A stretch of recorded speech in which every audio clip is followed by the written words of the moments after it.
Laporannya deadline-nya kapan sih?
Oh iya, outline belum tadi.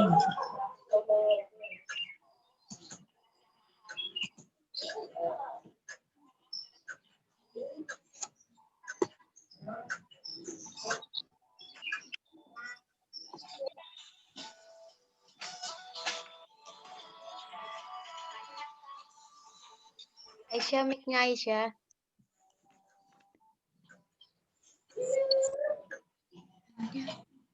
Masih nyala. Astagfirullah. Maaf guys.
Snaps from a movie. Okay, on it. Cool.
Halo, Assalamualaikum. Waalaikumsalam, Pak. Oke, kita mulai ya. Ya, Pak. Oke, kita mulai. Selamat pagi. Assalamualaikum warahmatullahi wabarakatuh. Semoga kita semua dalam kondisi yang selalu sehat dan bisa melanjutkan aktivitas. Hari ini kita akan bersama-sama untuk sharing terkait dengan morfologi bunga, kemudian morfologi buah, dan juga morfologi biji. Jadi minggu yang lalu kita sudah bersama-sama membahas mengenai bagaimana kita mencoba untuk menstimulasi tanaman-tanaman pertanian itu berbunga, baik pada tanaman anual maupun tanaman perennial. Nah, setelah induksi pembungaan itu selesai, maka kemudian tanaman akan mulai melakukan inisiasi primordia bunga, kemudian akan diikuti oleh pertumbuhan kuncup bunga, sampai kemudian bunga tersebut mekar dan akhirnya nanti ada fertilisasi, ada polinasi, fertilisasi, dan perkembangan buah maupun biji. Yang pertama kita akan coba sharing terkait dengan morfologi bunga. Jadi bunga seperti yang sudah sama-sama kita ketahui adalah organ yang memungkinkan tanaman untuk melakukan regenerasi, yaitu regenerasi secara seksual, dan produk akhir dari bunga itu adalah buah dan juga biji. Buah ini berasal dari perkembangan ovari, biji itu berasal dari proses fertilisasi, yaitu pertemuan antara polen dengan gamet jantan di dalam polen dengan gamet betina di dalam sel telur. Nah, pada organ bunga itu terdapat dua macam organ generatif. Yang pertama adalah gynoecium dan yang kedua adalah androecium. Jadi gynoecium ini adalah organ reproduktif betina. Dia memiliki tiga bagian utama. Yang paling atas itu adalah stigma, yang kedua adalah tangkai stigma atau stil, yang ketiga adalah ovari, yang mana di dalam ovari itu terdapat ovul atau di dalamnya ada sekian banyak sel, ada 8 sel yang itu merupakan bagian dari sel telur. Kemudian androecium itu adalah male reproductive organ atau organ reproduktif jantan. Dia memiliki tiga bagian juga. Yang pertama adalah anter. Di dalam anter itu terdapat pollen sac. Di dalam pollen sac itu ada pollen. Kemudian anter ini disangga oleh tangkai yang namanya filamen. Jadi filamen itu adalah tangkai dari anter, dan ketika jumlah filamennya banyak, maka seringkali modifikasinya kita kenal sebagai korona. Jadi korona itu adalah tangkai anter atau juga tangkai atau filamen. Nah, ini adalah beberapa organ aksesoris dari bunga. Jadi bunga itu memiliki bagian-bagian yang selain reproduktif adalah bagian aksesoris atau hiasan. Aksesoris bunga itu secara umum itu ada dua kelompok. Yang pertama adalah aksesoris yang berupa petala, dan yang kedua adalah aksesoris yang berupa sepala. Jadi petala ini bentuk jamaknya sering kita kenal sebagai corolla, kemudian sepala bentuk jamaknya sering kita kenal sebagai calyx. Jadi bunga yang komplit itu adalah bunga yang memiliki sekaligus petala dan juga sepala. Nah, kadang-kadang pada bunga itu kehilangan salah satu dari bagian ini, sehingga dia menjadi bunga yang tidak komplit atau incomplete. Kemudian kadang-kadang juga beberapa bunga itu sulit untuk kita pisahkan mana itu sepala dan mana itu petala. Sehingga petala dan sepala seringkali dia united atau bergabung, dan ketika petala dan sepala ini tidak bisa kita pisahkan bentuknya maka atau warnanya, maka kita sebut sebagai tepala. Jadi tepala itu adalah perhiasan dari bunga ketika kita tidak bisa memisahkan bagian yang manakah yang merupakan petala dan bagian yang manakah yang disebut sebagai sepala. Maka kita sebut sebagai tepala atau tepal. Nah, selain organ generatif, selain perhiasan, bunga juga memiliki supporting structure. Yang pertama adalah pedangkel. Pedangkel ini adalah tangkai bunga. Kemudian pada bunga majemuk, pedangkel ini seringkali memiliki beberapa cabang, yaitu tangkai-tangkai kecil yang disebut sebagai pedicel. Jadi pedangkel itu adalah tangkai bunga, pedicel itu adalah anak tangkai yang dia menyangga individu bunga pada bunga majemuk. Selain pedangkel, selain pedicel, juga ada yang namanya reseptakel yang merupakan bagian dasar dari bunga yang merupakan tempat pertautan antara bunga dengan pedicel. Ini adalah beberapa contoh bunga majemuk, misalnya pada dendrobium, kemudian pada bunga alium, bunga bawang-bawangan. Ini adalah bunga majemuk, mereka memiliki pedangkel, mereka memiliki pedicel, dan lain sebagainya. Ini adalah beberapa tahapan perkembangan lanjutan dari perkembangan aksesoris dari bunga. Jadi seringkali bagian-bagian perhiasan bunga yang merupakan aksesoris itu mengalami modifikasi atau memiliki perkembangan lanjutan. Jadi contohnya yang paling sering mengalami perkembangan lanjutan atau modifikasi itu adalah bagian perhiasan, baik itu petala maupun sepala. Nah, perkembangan lanjutan dari petala, misalnya di sini ada munculnya variasi bentuk. Jadi ada petala yang variasi bentuknya berupa seperti daun. Seperti misalnya pada rosa maupun hibiscus rosa sinensis, ini adalah tipe bunga yang morfologi petalanya bentuknya menyerupai lembaran-lembaran. Jadi dia shape-nya itu memiliki atau follow the leaf. Ini contoh yang lain yang juga follow the leaf, misalnya adalah pada bunga matahari, Helianthus. Kemudian selain modifikasi dari bentuknya, ada juga modifikasi pada petala. Ya Allah. Jadi warna petala itu ada dua tipe. Yang pertama adalah monocolor atau monokrom, satu warna, dan yang kedua adalah multicolor. Ini yang multicolor, misalnya ini adalah anggrek-anggerekan yang multicolor. Jadi satu petal itu memiliki warna lebih dari satu, sehingga multicolor. Misalnya ini adalah pada anggrek, kemudian pada viola, dan lain sebagainya. Sementara yang monocolor, misalnya pada kenanga, pada kantil, pada magnolia, pada daffodil, pada tulip, pada rosa, dan lain sebagainya. Lavender juga sama. Jadi terkait dengan modifikasi dari warna petala, itu ada dua. Yang pertama adalah monocolor, yang kedua adalah polycolor atau multicolor.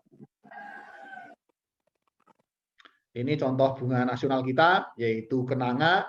Kenanga juga monocolor, Cananga odorata, atau bahasa Inggrisnya adalah green yelang-yelang. Ini adalah bunga asli dari Indonesia. Kemudian selain modifikasi dari bentuknya, modifikasi dari warnanya, juga ini adalah contoh dari modified petal yang unik. Misalnya kita ketemukan pada familia Leguminosae. Jadi pada familia Leguminosae, petal itu mengalami variasi bentuk, tidak hanya satu macam bentuk. Jadi di sini petalnya ada 3 macam bentuk dalam satu bunga.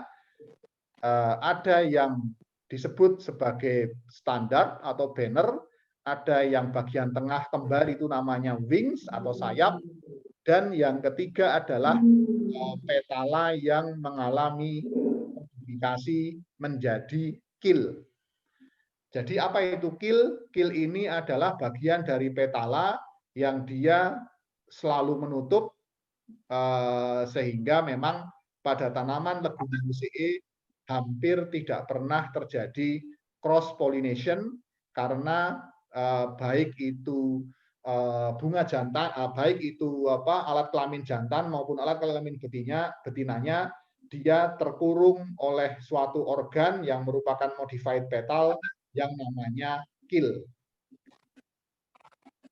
Jadi kalau Anda pernah mendengar istilah yang namanya kleitsogamy, yaitu pola penyerbukan dan fertilisasi pada bunga yang tipenya adalah kleitso. Dia selalu terjadi self pollination. Kenapa terjadi self pollination? Karena posisi anter dan juga stigma yang terisolasi oleh suatu struktur yang kita kenal sebagai keel, yang merupakan modified petal.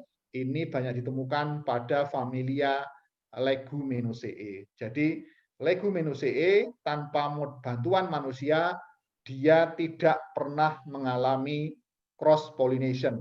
Selalunya adalah self pollination karena posisi anter dan stigma terisolasi oleh suatu struktur yang dikenal sebagai keel.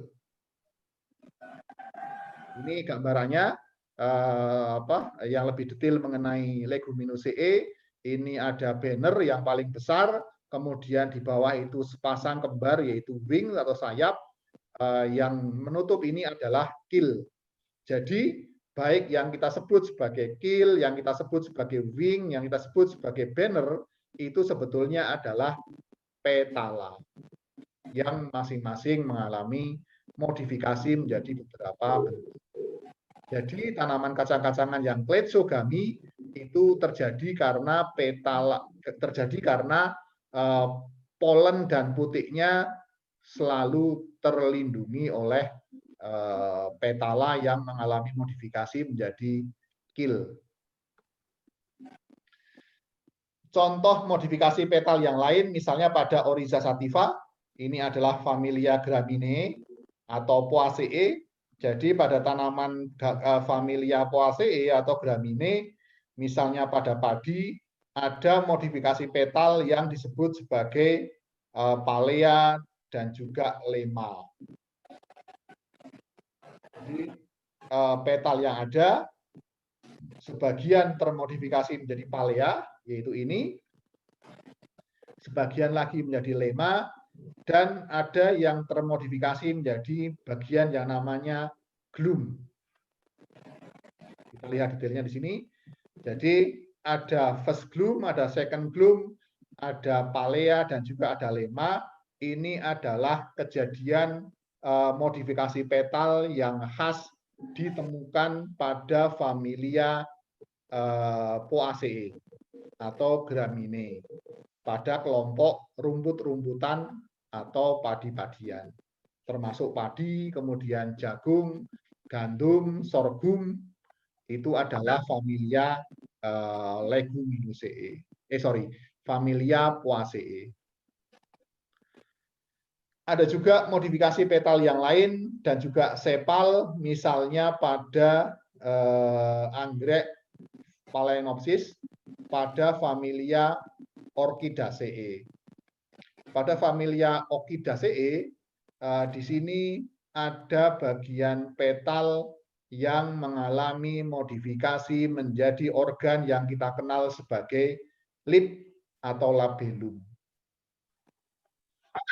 Jadi pada anggrek atau familia orchid Orchidaceae itu hampir tidak bisa melakukan penyerbukan secara alamiah.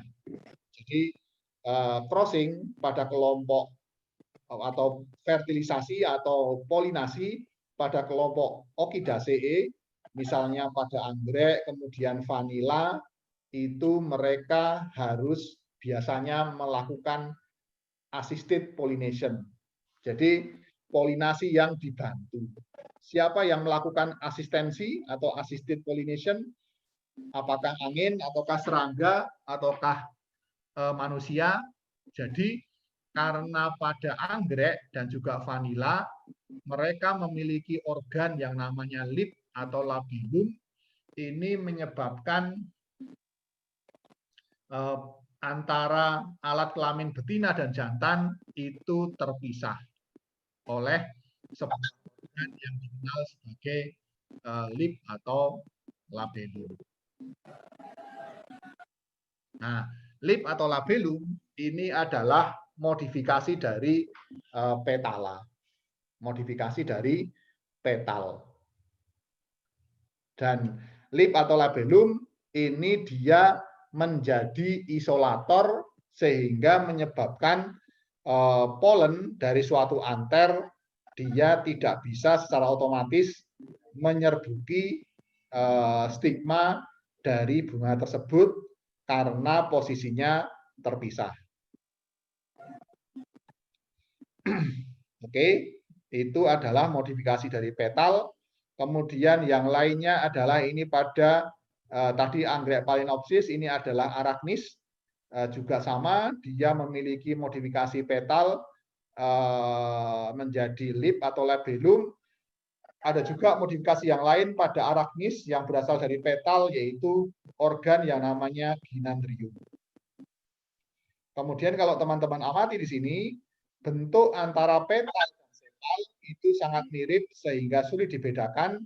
Maka kalau seperti ini, petal dan sepal sering disatukan menjadi organ yang namanya petala.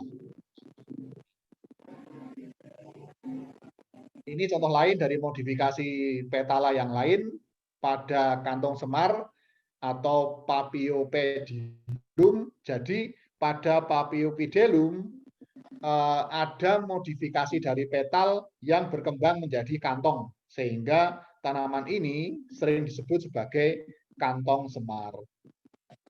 Jadi kantong semar yang muncul pada tanaman yang namanya Paphiopedilum ini adalah perkembangan lanjutan atau modifikasi dari petala menjadi berbentuk seperti kantung.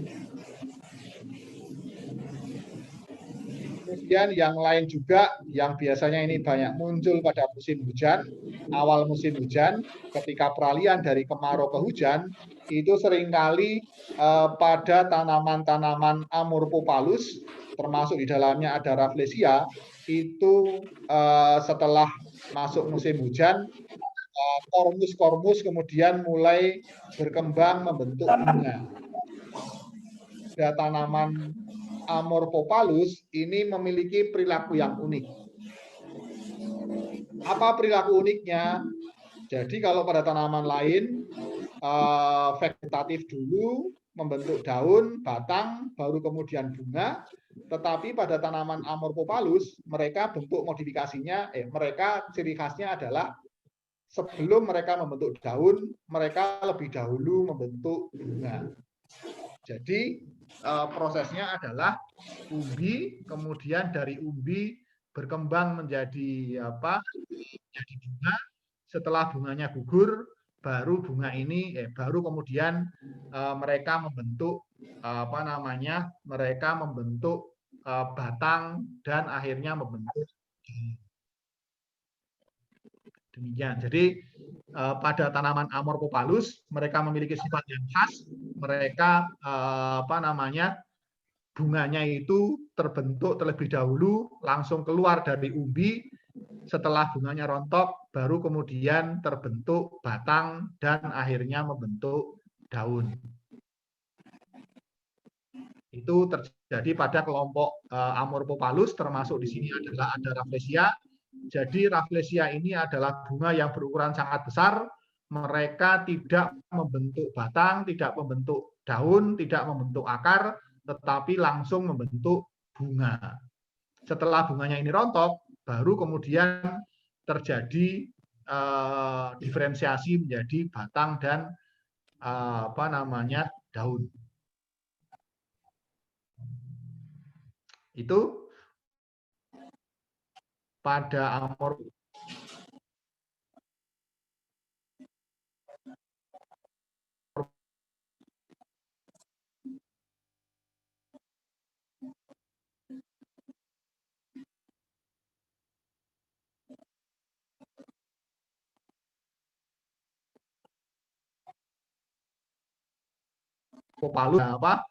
di pembentukan bunga yang inflorescennya sangat khas. Jadi inflorescen atau bentuk pembungaan pada tanaman Amorphopalus kemudian Anthurium itu polanya sangat khas. Jadi inflorescen pada bunga ini itu memiliki bentuk seperti tombak. Jadi modifikasi dari tanaman-tanaman ini itu infloresennya sering disebut sebagai spadix. Apa itu spadix? Spadix itu adalah bentuk infloresen bunga yang menyerupai ujung tombak.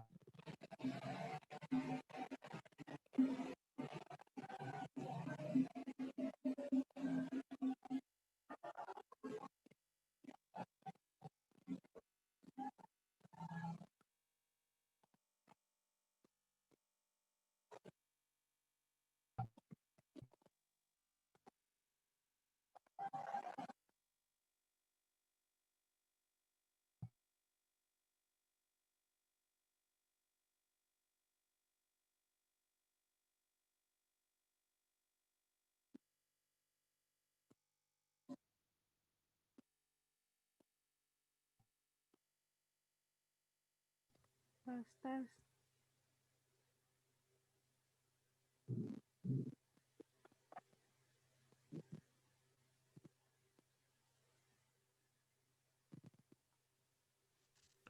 Pada kormus ketika musim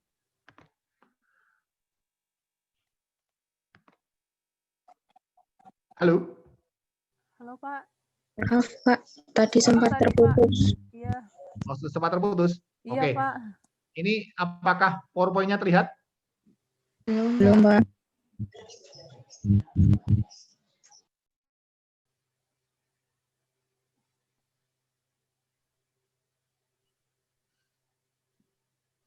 Sekarang sudah terlihat ya? Sudah, Pak. Oke, jadi pada bunga kelompok tanaman Amorphopalus, mereka memiliki perilaku yang unik. Jadi ketika awal musim hujan, kormus tidak membentuk batang dan daun terlebih dahulu, tetapi mereka langsung membentuk bunga. Jadi bunga muncul lebih dulu daripada batang dan daun. Nah, ciri khas dari tanaman tipe ini adalah inflorescen dari bunganya, dia memiliki bentuk seperti ujung tombak, dan bunganya di cover oleh suatu organ khas yang namanya spate. Spate ini adalah brake atau cover dari bunga yang berbentuk lembaran seperti ini. Sedangkan struktur bunga yang bentuknya seperti ujung tombak dikenal sebagai spadix. Jadi pada tanaman-tanaman Amorphopalus, bunganya adalah tipe spadix, kemudian dia memiliki brake yang disebut sebagai spate. Oke, itu. Kemudian selain dari bentuk modifikasi dari petal dan juga sepalnya, kita juga bisa melihat bunga menurut simetrinya. Jadi ada bunga yang simetrinya itu tunggal seperti ini, yang kita kenal sebagai tipe zygomorphic, dan ada juga bunga yang tipe simetrinya itu polimorfik atau actinomorfik. Jadi tadi sudah kita bahas mengenai bentuk dari petal, ada yang lembaran, kemudian warnanya juga ada yang monocolor, ada yang multicolor. Kemudian dari modifikasi petalnya ada yang bentuknya seperti Leguminosae, kemudian ada yang bentuknya itu seperti pada kelompok familia Poaceae, ada yang modifikasinya itu seperti pada Amorphopalus, misalnya adalah pembentukan bunga yang strukturnya seperti tombak, kita sebut sebagai spadix, dan juga munculnya struktur pelindung bunga yaitu brake yang kita sebut sebagai spate. Itu adalah bentuk-bentuk modifikasi dari petal. Nah, menurut simetrinya, bunga itu ada dua macam tipe simetri. Yang pertama adalah yang simetrinya satu, misalnya pada kelompok Orchidaceae, pada anggrek-anggekan. Kemudian misalnya pada Leguminosae, dia hanya memiliki single simetri, sehingga disebut sebagai zygomorphic. Dia hanya dapat dibelah menjadi satu arah saja, menjadi dua bagian yang sama persis. Belahan yang kedua ini tidak simetris karena dua bagian berbeda bentuknya. Kemudian yang contoh lain adalah yang ini actinomorphic. Jadi bunga tipe ini memiliki simetri yang lebih dari satu, misalnya pada bunga matahari, kemudian pada Hibiscus rosasinensis, pada rosa, dan lain sebagainya. Jadi simetrinya adalah polymorphic atau actinomorphic. Jadi menurut simetri dari petalnya, bunga ada dua tipe, yaitu zygomorphic dan actinomorphic. Contoh lain yang polimorfik atau actinomorfik misalnya pada petunia, kemudian pada Helianthus anus, kemudian contoh yang lainnya adalah misalnya pada bunga markisa atau passion fruit, itu bunganya juga bersifat actinomorfik. Kemudian menurut apakah petalnya itu individual ataukah terpisah-pisah, termasuk sepalnya, ini ada beberapa tipe. Ada yang bertipe polycephalus atau polypetalus, ada yang bertipe gamocephalus atau gamopetalus. Jadi polycephalus atau polypetalus itu artinya sepal dan petalnya itu terpisah-pisah. Artinya dia menjadi lembaran yang terpisah, bukan menyatu, bukan united. Kemudian gamocephalus atau gamopetalus ketika bunga memiliki sepal atau petal yang dia terangkai, tidak terpisah-pisah. Nah, seringkali mendasarkan pada tipe simetrinya dan juga pada divisi dari petal atau sepal, kita seringkali melakukan deskripsi menurut dua indikator tersebut. Menurut tipe simetrinya dan juga menurut tipe divisinya. Jadi ini ada 4 macam, yaitu yang tipe simetrinya actinomorphic dan polypetalus, ada yang actinomorphic tetapi gamopetalus, ada yang simetrinya 1, zygomorphic, polypetalus, petalnya terpisah-pisah, dan ada yang zygomorphic dan petalnya bergabung atau gamopetalus. Ini 4 bentuk dari corolla atau 4 bentuk dari petala.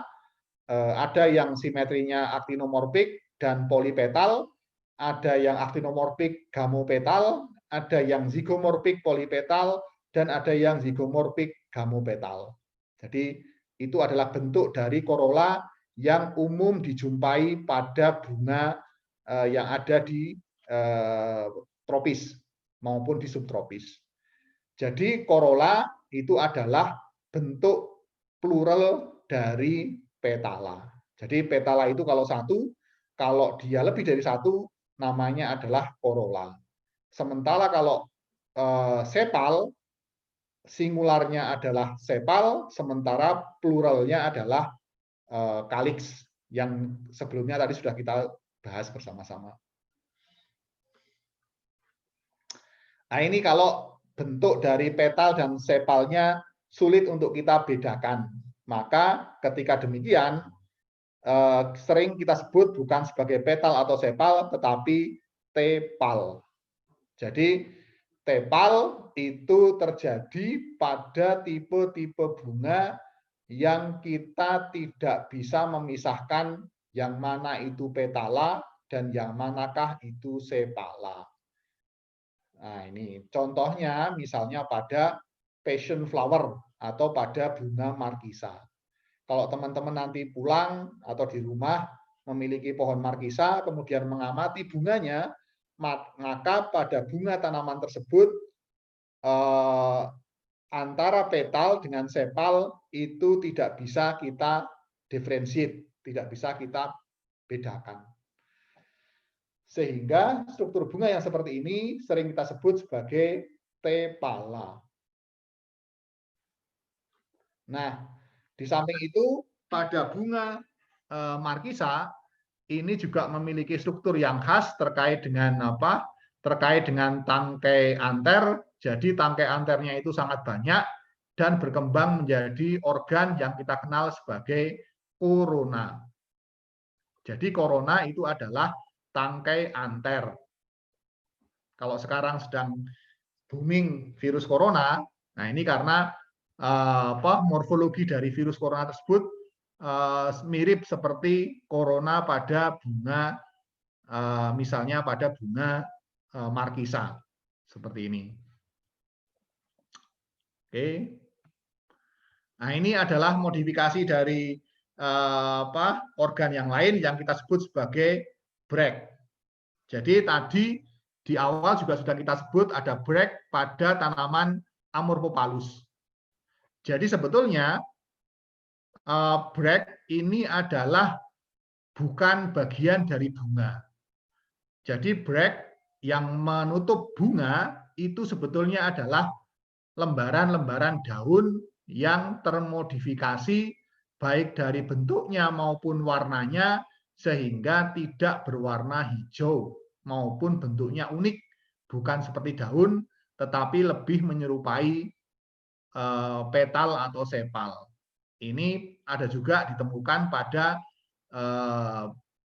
tanaman mawar, kemudian ada juga pada tanaman anggrek juga ditemukan. Jadi sebetulnya yang disebut sebagai brake yang merupakan pelindung dari bunga itu bukanlah merupakan bagian dari bunga, tetapi dia sebetulnya adalah daun yang mengalami modifikasi. Jadi misalnya ini pada mawar itu bagian bawah yang paling dasar dari bunga itu ada organ yang menyerupai lembaran daun berwarna hijau berbulu, itu sebetulnya bukanlah kaliks, bukanlah sepal, tetapi dia adalah daun yang mengalami modifikasi menjadi berbentuk seperti sepal atau kaliks. Sehingga modifikasi yang seperti ini sering disebut sebagai epikaliks, yaitu epikaliks itu adalah daun yang mengalami modifikasi sehingga berbentuk seperti kaliks dan dia terletak pada bagian dasar dari bunga.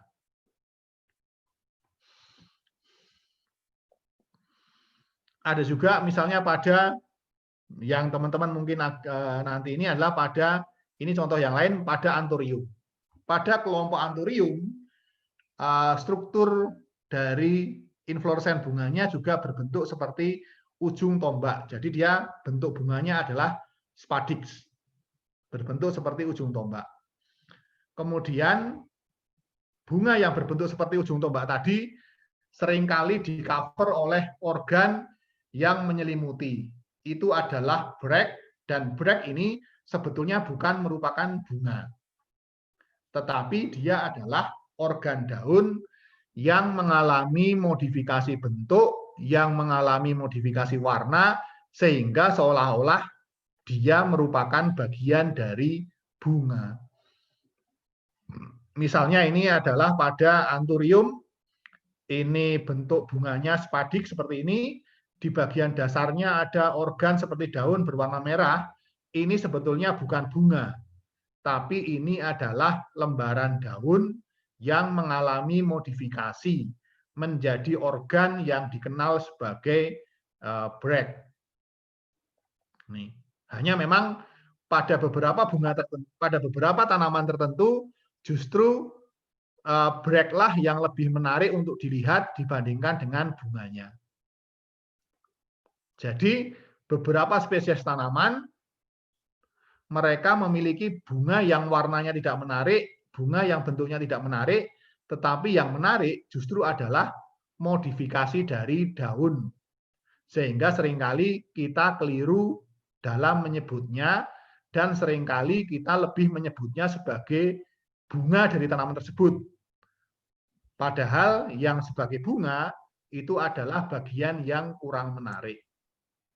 Baik warnanya maupun bentuknya termasuk ukurannya.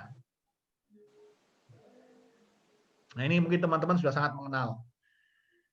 Ini adalah seringkali kita keliru dalam menyebut bunga. Misalnya pada tanaman pisang. Pada tanaman pisang, yang sering kita anggap bunga itu adalah yang berwarna merah itu, jantung. Padahal jantung yang berwarna merah itu bukan bunga. Jadi jantung yang berwarna merah itu adalah daun. Hanya dia adalah daun yang mengalami modifikasi dalam hal modifikasi warnanya menjadi merah maupun modifikasi bentuknya menjadi seperti daun, seperti sepala atau petala, yang mana organ ini fungsinya adalah untuk melindungi bunga yang berada di dalam dari sebelah dalam dari bagian yang di cover oleh brake, oleh warna merah ini.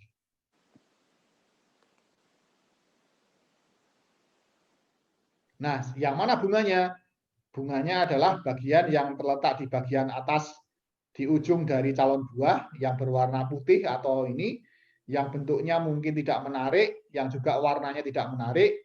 Tetapi pada bunga tipe ini yang menarik justru adalah warna dari daunnya yang mengalami modifikasi menjadi struktur yang namanya brake.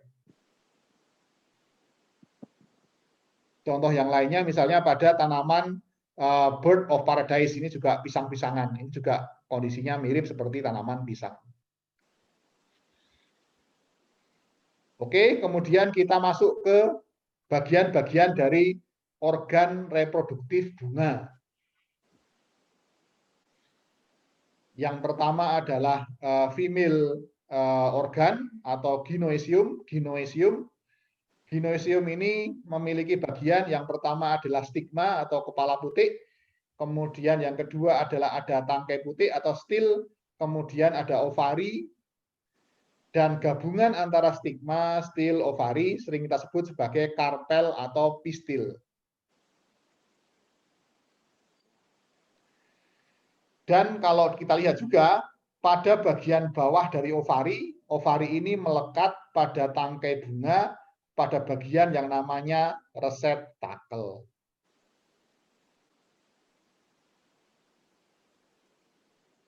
Jadi siapakah stigma? Stigma itu adalah kepala putih.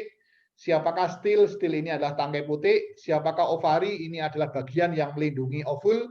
Di dalam ovari itu ada ovul, di dalam ovul itu ada sel telur, termasuk ada polar nuklei, ada sinergid, dan antipodal.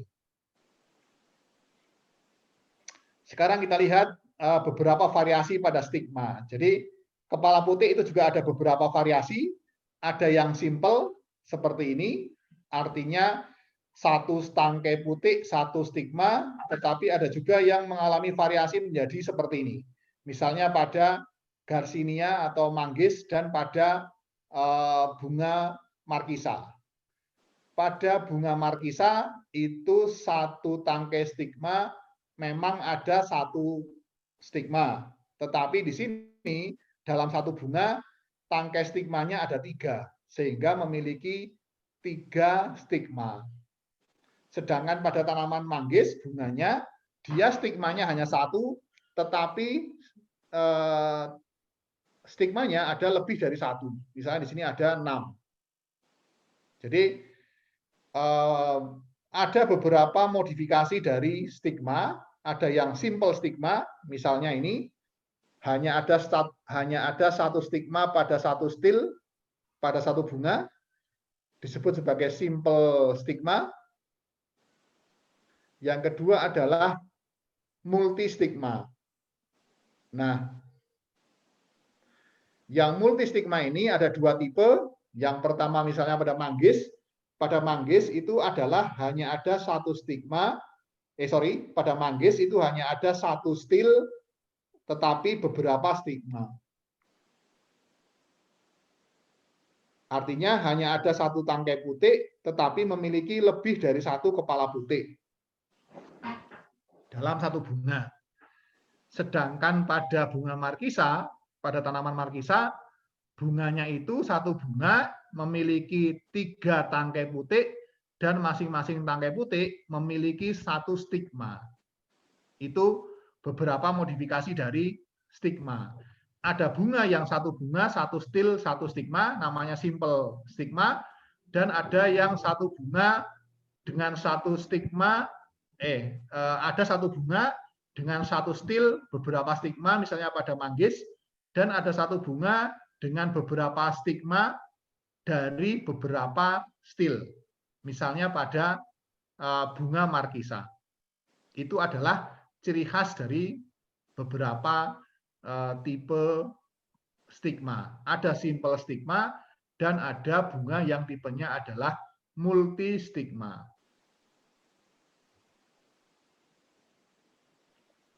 Yang berikutnya adalah apa yang kita sebut sebagai androecium atau male reproductive organ. Ini ada beberapa bagian. Yang pertama ini adalah anter, ini anter. Kemudian pada anter ini disangga oleh filamen atau tangkai anter. Dan di dalam anter ini ada organ yang namanya pollen sac atau anter sac sebagai kantong polen. Jadi dalam satu anter itu ada beberapa kantong polen. Dan di dalam kantong polen itu terdapat jutaan polen. Ini gambaran penampangnya seperti ini. Nah, terdapat beberapa klasifikasi bunga menurut kelengkapan organ-organnya. Yaitu yang pertama adalah tipe bunga yang komplit. Ini adalah bunga yang memiliki semua perhiasan maupun semua organ reproduktif. Jadi bunga itu namanya komplit jika memiliki petal, memiliki sepal, memiliki stamen, dan memiliki pistil. Empat-empatnya ada. Incomplete adalah tipe bunga yang kehilangan salah satu dari di antara petal, sepal, stamen, maupun pistil. Ada juga bunga yang perfect dan imperfect. Apa itu bunga perfect? Yaitu bunga yang dalam satu bunga memiliki stamen maupun pistil. Artinya organ jantan dan organ betinanya ada dalam satu bunga. Itu namanya bunga perfect. Dan bunga yang imperfect adalah bunga yang hanya memiliki satu alat kelamin. Apakah stamen saja ataukah pistil saja. Jadi bunga yang perfect itu hermafrodit. Bunga yang imperfect itu bisa bunga jantan kalau dia memiliki stamen saja. Dan bunga betina kalau dia memiliki pistil atau karpel saja. Kemudian ada juga yang dikenal sebagai neck flowers. Ini adalah bunga yang tidak memiliki petal atau sepal. Jadi kalau sebuah bunga dia kehilangan satu di antara petal atau sepal, maka itu adalah bunga neck flowers. Kehilangan salah satu di antara perhiasannya itu neck flowers. Ada juga yang bertipe apetalus, itu adalah bunga yang tidak memiliki petal. Kemudian ada juga yang tipenya adalah staminate, yaitu bunga yang hanya memiliki stamen. Dia adalah bunga jantan, tetapi tidak memiliki pistil yang fungsional. Yang berikutnya adalah pistilit, yaitu bunga yang hanya memiliki pistil atau karpel, tetapi dia tidak memiliki stamen yang fungsional. Jadi dia adalah bunga betina. Jadi staminate itu adalah bunga betina, staminate adalah bunga jantan karena dia hanya memiliki stamen. Kemudian pistilit itu adalah bunga betina saja. Dia bunga betina. Jadi bunga yang hanya memiliki stamen namanya staminate, bunga jantan. Bunga yang hanya memiliki pistil namanya pistilit atau bunga betina.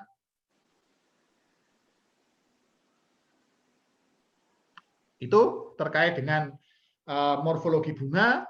Kemudian coba kita lanjutkan ke morfologi dari biji dan buah.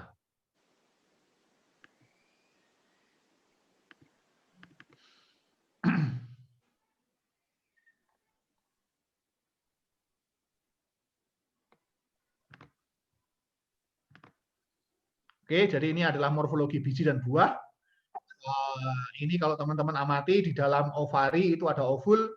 Di dalam ovul itu ada beberapa lapis pelindung, mulai dari outer intergumen, inner intergumen, kemudian ada nucellus.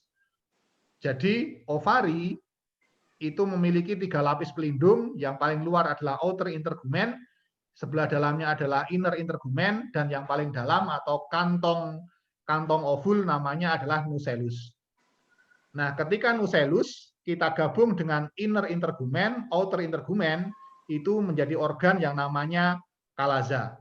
Jadi kalaza itu adalah gabungan dari intergumen dan nucellus yang merupakan pelindung dari ovul. Nah, di dalam nucellus itu ada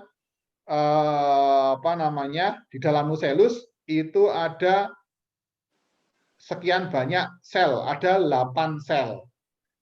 Ada 3 yang di kutub-kutubnya, dan ada 2 yang di tengah. 2 yang di tengah itu namanya adalah polar nuklei, kemudian 3 yang di ujung namanya adalah antipodol, kemudian 3 yang lain di ujung, yang tengah adalah sel telur, kemudian di samping kanan kirinya adalah sinergit.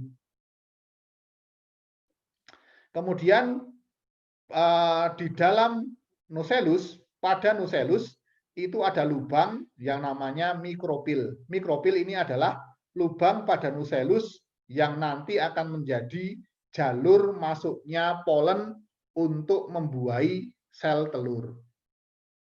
Sampai terbentuknya zigot dan endosperma. Kemudian pada ovari juga ada suatu struktur yang namanya funiculus.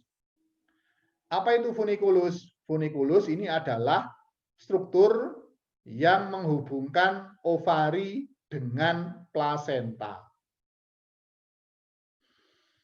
Jadi funiculus adalah organ pada ovari yang berfungsi untuk menghubungkan ovari dengan plasenta, sehingga ovari di dalamnya ada zigot dan endosperma mendapatkan pasokan makanan dari plasenta tanaman induknya.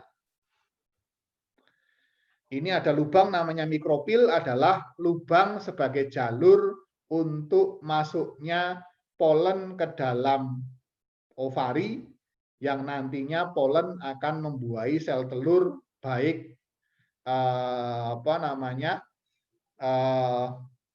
sel telurnya maupun sinergitnya.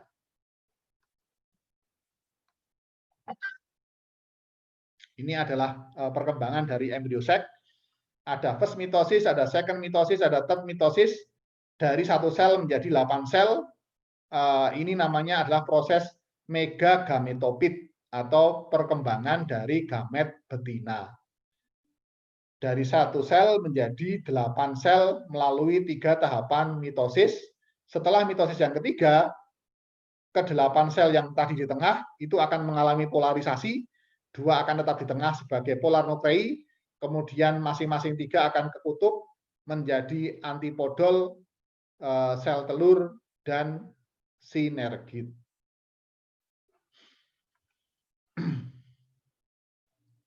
Kemudian ada istilah polinasi. Polinasi ini adalah proses pemindahan polen dari anter jatuh ke stigma. Bisa dengan bantuan angin, bantuan serangga, maupun bantuan manusia atau assisted pollination. Nah, polinasi ini ada beberapa tipe. Ada yang self-pollination, ada yang cross-pollination. Jadi yang self-pollination ini hanya terjadi pada bunga yang hermaprodit. Ada yang terjadi pada bunga yang biseksual. Sementara yang cross-pollination ini bisa terjadi pada bunga biseksual maupun bisa terjadi pada bunga yang memang uniseksual, tergantung pada nanti karakteristik dari bunga biseksualnya. Jadi kalau yang self-pollination ini hanya terjadi pada bunga biseksual, tetapi kalau yang cross-pollination bisa terjadi pada bunga biseksual maupun memang betul-betul terjadi pada bunga yang hanya satu kelamin saja atau uniseksual.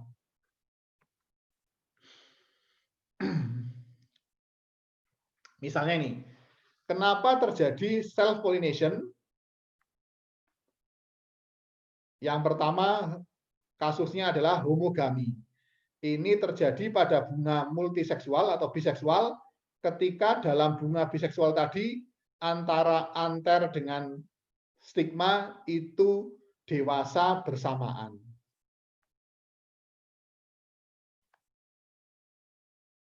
Jadi kenapa terjadi self-pollination? Karena waktu masaknya stamen dengan stigma itu dewasa bersama-sama sehingga memungkinkan terjadinya self. Yang kedua, kenapa self-pollination? Karena kleitsogami. Kleitsogami itu kleitso itu artinya close. Kenapa? Karena memang bunga, bagian dari bunga yang merupakan bagian dari gamet, baik gamet jantan maupun betina, yang selalu tertutup. Misalnya kita bahas pada legu minuseae. 85.500 susuk 1.500 ya, Mbak Ida. Ada legu minuseae.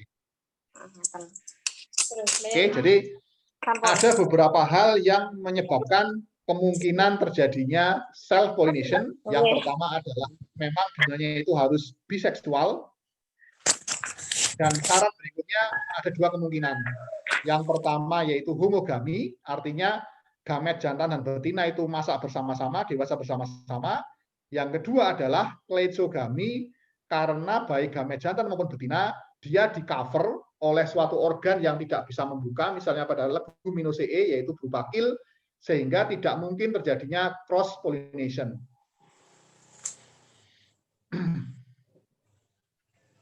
Sedangkan yang kedua adalah beberapa hal yang harus terjadi cross meskipun pada bunga biseksual. Kenapa? Ini yang pertama karena memang dia uniseksual atau satu gamet saja. Yang kedua karena self sterility atau self incompatibility. Artinya ketika polen dari suatu bunga jatuh pada stigma bunga itu sendiri, menyebabkan stigmanya itu teracuni atau kering sehingga menyebabkan bunganya rontok. Itu namanya adalah kasus self sterility. Artinya polennya itu menyebabkan sterilitas pada gamet betina.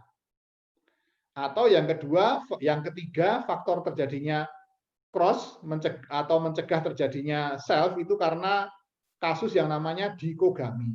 Ada 2, yaitu protogini dan yang kedua adalah protandri. Apa itu protogini? Protogini adalah bunga biseksual yang mana alat kelamin betinanya masak mendahului masaknya alat kelamin jantan. Sedangkan protandri adalah alat kelamin jantannya masak lebih dulu daripada alat kelamin betinanya. Sehingga di sini terjadi asinkronisasi waktu kemasakan antara gamet jantan dengan gamet betina, sehingga meskipun bunganya itu biseksual, tidak memungkinkan terjadinya self-pollination. Sehingga mengharuskan terjadi cross-pollination meskipun dia adalah bunga biseksual. Yang berikutnya terakhir adalah heterostili. Apa itu heterostili? Nanti kita lihat heterostili. Apa itu heterostili? Heterostili itu adalah sebetulnya dia adalah bunga biseksual, tetapi dia memiliki struktur yang menyebabkan panjang putik berbeda dengan panjang stamen. Ada bunga yang stamennya panjang, putiknya pendek, atau sebaliknya stamennya pendek, putiknya panjang. Sehingga meskipun waktu masaknya bersama-sama, sulit terjadi self-pollination karena berbeda ketinggian.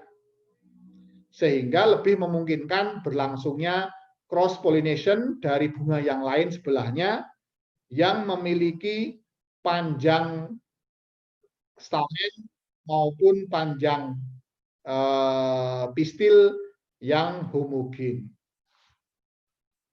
Jadi beberapa bunga biseksual itu gagal mengalami self-pollination bisa karena waktu masaknya berbeda antara jantan betina, bisa karena bisa karena tadi adanya protogini atau protandri, yang lainnya adalah karena adanya potensi self-sterility, artinya bunganya itu rontok ketika dibuahi oleh polen dari bunga yang sama, atau yang ketiga karena struktur stigma dan polen yang panjangnya tidak homogen sehingga mempersulit terjadinya self-pollination.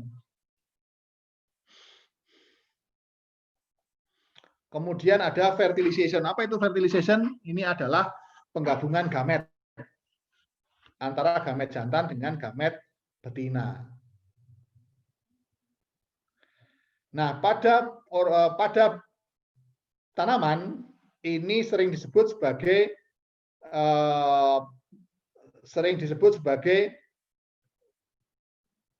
double fertilization.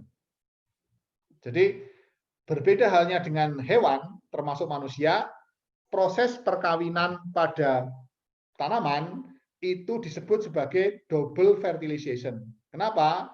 Karena terjadi 2 kali fertilisasi, yaitu fertilisasi yang membentuk sigut ketika sperma bertemu dengan sel telur, dan yang kedua adalah fertilisasi untuk membentuk endosperma ketika ketika sperma atau alat kelamin jantan bertemu dengan 2 sel polar nuklei. Jadi pada tanaman terjadi double fertilization karena sekali kawin ada pertemuan 2 gamet sekaligus. Ada 2 kali pertemuan gamet. Yang pertama adalah pertemuan gamet untuk membentuk sigut atau sel telur, dan yang kedua adalah pertemuan gamet untuk membentuk endosperma. Nah, pertemuan gamet untuk membentuk sel telur itu adalah pertemuan antara sel sperma yang dia adalah haploid N dengan sel telur yang juga haploid. Sehingga kalau haploid bertemu haploid maka menjadi diploid. Sehingga zigot itu adalah diploid. Sedangkan endosperma dia berasal dari haploid sperma bertemu dengan polar nuklei yang dia diploid. Sehingga ketika diploid bertemu dengan haploid akan dihasilkan struktur yang bersifat triploid, yaitu endosperma. Jadi endosperma itu adalah triploid, sedangkan zigot adalah diploid. Sedangkan gamet-gamet itu adalah haploid. Sehingga kalau teman-teman melakukan kultur jaringan dengan kultur anter maka tanaman yang berasal dari kultur anter itu adalah tanaman haploid, bukan tanaman diploid. Jadi apakah bisa membentuk tanaman haploid? Bisa melalui kultur anter, kultur polen, dan lain sebagainya. Ini perkembangan dari zigot, mulai dari bentuknya itu globular, kemudian antipodol, bentuknya itu globular, kemudian herd, torpedo sampai dia menjadi embrio yang sempurna, ada calon daun, ada calon batang, calon akar, seperti gambar ini. Kemudian morfologi buah, siapa itu sebetulnya buah? Buah ini sebetulnya merupakan perkembangan dari ovari. Jadi ovari yang membengkak itu akan membentuk buah. Nah, ketika ovari membengkak, dia akan membentuk lapisan kulit buah. Lapisan kulit buah atau perikarpium itu memiliki 3 lapisan kulit. Yang pertama adalah epikarpium, yang kedua adalah mesokarpium, dan yang ketiga adalah endokarpium. Perikarpium atau eksokarpium itu adalah kulit yang paling luar. Kemudian mesokarpium adalah kulit yang sebelah tengah, dan endokarpium adalah kulit yang paling dalam. Jadi buah ini sebetulnya merupakan perkembangan lebih lanjut dari dinding ovari yang membengkak membentuk 3 lapisan, yaitu eksokarpium, mesokarpium, dan endokarpium yang membungkus biji. Nah ini. Nah, seringkali pada beberapa jenis tanaman, mesokarpium itu menjadi organ penyimpan cadangan makanan. Dia menjadi organ yang tebal, berair, dan mengandung gula. Misalnya pada mangga, mangga itu yang kita makan adalah perkembangan dari mesokarpiumnya. Pada pir juga, pada pir itu yang berkembang malah tangkainya. Pada apel juga tangkai bunganya.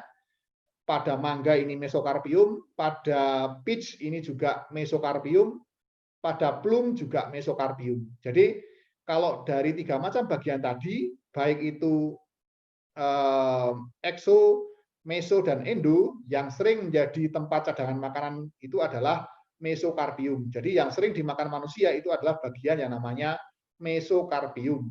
Kecuali pada tanaman jambu biji, tanaman apel. Pada tanaman jambu biji dan apel, sebetulnya yang kita makan itu bukanlah ovari, bukanlah buah.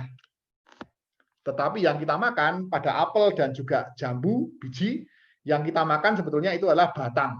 Jadi kalau kita makan apel, kalau kita menyebutnya makan buah apel, sebetulnya keliru. Karena yang kita makan itu adalah batang apel yang membengkak menjadi berair, manis. Itu adalah perkembangan dari tangkai bunga, bukan dari ovari.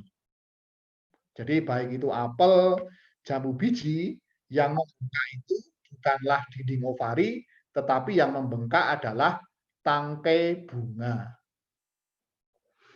Jadi kalau kita makan buah apel, makan buah jambu biji, sebetulnya kita tidak makan buah, tetapi yang kita makan adalah tangkai bunga yang membesar, membentuk organ yang bentuknya mirip seperti buah. Ini contohnya. Nah, untuk endokarpium, ada beberapa tanaman yang endokarpium itu berupa lapisan selaput yang tipis. Dan dia membungkus air, misalnya pada jeruk. Tetapi ada juga beberapa spesies tanaman yang endokarpiumnya itu berkembang menjadi struktur yang seperti batu dan keras. Misalnya pada endokarpium buah kelapa, endokarpium buah kelapa sawit, endokarpium mangga, itu dia menjadi struktur yang sangat keras dan seperti batu. Nih. Ini misalnya pada kelapa. Jadi di kelapa itu ada meso, itu sepatnya ini, kemudian ekso ini kulitnya ini, kulit luar paling luarnya ini, kemudian endokarpium adalah tempurungnya. Jadi endokarpium dari suatu spesies tanaman ada yang berupa selaput, misalnya pada jeruk, tapi ada juga yang berkembang menjadi struktur yang sangat keras seperti batu Misalnya pada mangga, pada kelapa sawit. Ini kelapa sawit, seperti ini bentuknya. Jadi kelapa sawit itu ada tempurungnya juga. Pada kelapa sawit, bagian yang namanya mesokarpium itu mengandung sel-sel minyak. Sehingga ketika mesokarpiumnya ini direbus, kemudian dipres, maka dihasilkanlah minyak kelapa sawit yang kita konsumsi sehari-hari.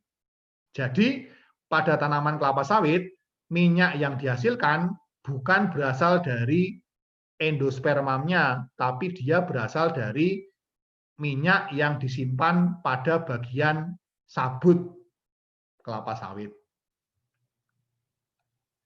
Ini mangga contohnya.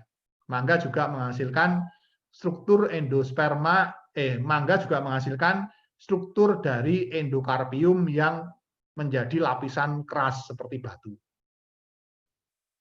Pada kurma juga sama, kalau kita makan kurma, di bagian luar biji itu ada selaput yang agak keras, itu adalah endokarpiumnya.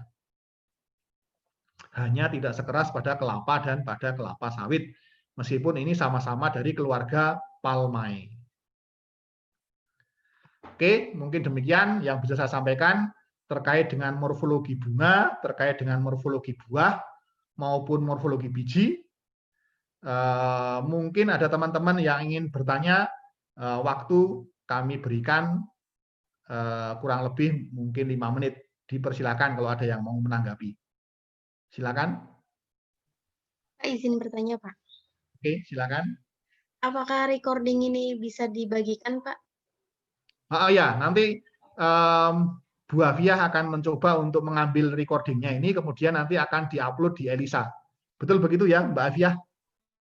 Iya, benar Pak. Nanti sudah direkod oleh fakultas untuk hari ini. Oke. Terus, Pak. Nggih. Ada yang lain yang ingin bertanya?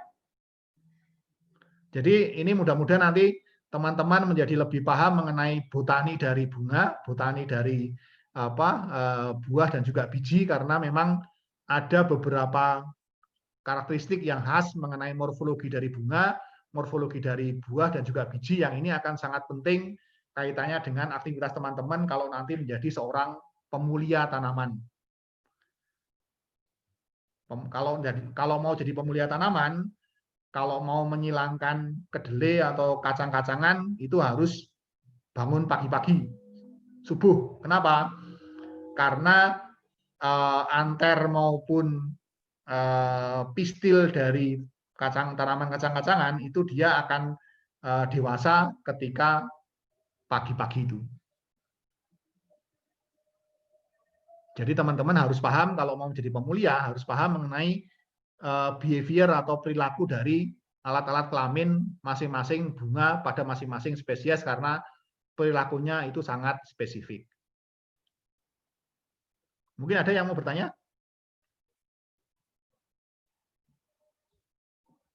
Oke, kalau mungkin belum ada, silahkan kalau nanti selama seminggu ke depan teman-teman ada pertanyaan, nanti mungkin bisa ditanyakan pada pertemuan minggu depan.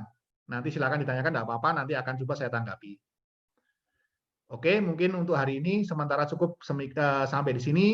Mudah-mudahan kita selalu dalam kondisi yang sehat walafiat untuk bisa melanjutkan aktivitas. Terima kasih, selamat siang. Assalamualaikum warahmatullahi wabarakatuh. Waalaikumsalam warahmatullahi wabarakatuh. Terima kasih, Pak. Terima kasih, Pak. Terima kasih Pak Eka. Terima kasih Pak Eka. Sama-sama. Terima kasih, Pak. Sama.